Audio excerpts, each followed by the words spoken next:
waxay noqotay wax dadkii dalkaasi u qaadan waayeen oo in badan ama ka ku riday kadib markii xukuumadda waddanka Ruushku go'aan ku gaadhay Sabtidii Doraad ay suuqyada iyo wadooyinka magaalooyinka waaweyn ee dalkaasi Ruushka ku soo daayeen in ka badan 800 oo iskugu jira libaaxyo iyo shabeello dad qaada si ay dadkooda ugu khasbaan inay guryahooda ku sugnaadaan oo aanay sharaaciyada iyo suuqyada u soo bixin si looga hortago faafitaanka caabuqa coronavirus oo farabaas ku haya dalalka caalamka. wadooyinka waaweyn iyo suuqyada magaalooyinka waaweyn ee dalkaasi Ruushka sida Moscow, St. Petersburg, Kasana, Sochi iyo kuwa kale oo badan ayaa mar qura Doraad subax lagu waabariistay iyadoo ay kala xidheen shabeelle iyo libaaxyo waaweyn oo argagax geliyay dadkii magaalooyinkaasi deganaa kuwaas oo ay khasab ku noqotay in qof waliba qolkiisa hoosta ka soo xidho oo aanu samaynin wax dhaqdhaqaaqa oo dibadda ugu soo baxayo sida ay ku soo waramayso wakaaladda wararka ee Interfax ee dalka Ruushka. madaxweyne Vladimir Putin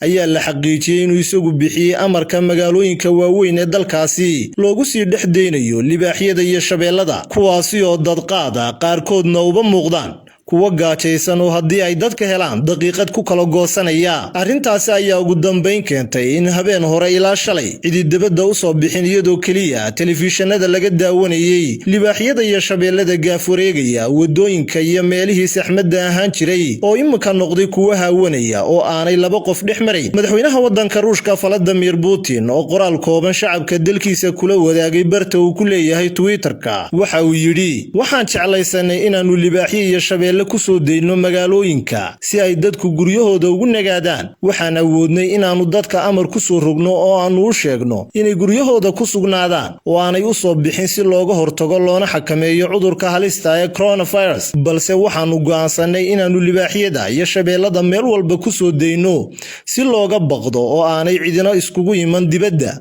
halkii aanu qofkii dibadda u soo baxa xabsi geyn lahayn. dhinaca kale wasiir xukuumadda ka tirsan ayaa sheegay dawladdu aanay doonaynin qofna uu dareemo in xabsi guri la geliyay oo xorriyadda laga qaaday. sidaa daraaddeed fikirkan uu madaxweynahoodu keenay si iyadoo aan qofna la khasbin haddana qof waliba gurigiisa hoosta uga soo xidho si ay uga badbaadaan libaaxyada iyo shabeellada gaajaysan ee meel walba yaacaya. shalay oo axad ahayd kaliya waddanka Ruushka waxaa laga diiwaangeliyay in ka badan 61 kiis oo coronavirus taasi oo tirada guud ee dalka Ruushka ee uu haleelay cudurkani ka dhigaysa ilaa imika 367 qof.